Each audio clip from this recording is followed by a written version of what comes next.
দুর্গাপুজো বাঙালি সংস্কৃতির প্রাণ ও আত্মা। সারা বিশ্বের বাঙালিরা সারা বছর অপেক্ষা করে থাকেন এই 4 দিনের মহোৎসবের জন্য।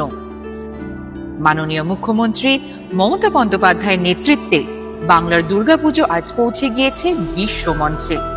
ইউনেস্কোর intangible cultural heritage of humanity স্বীকৃতি অর্জন করেছে।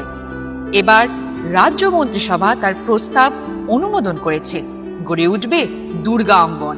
মা দুর্গা তো আমাদের জাতীয় সম্পদ, আমাদের দেশের সম্পদ, ইনট্যাঞ্জিবল হেরিটেজ পেয়েছে।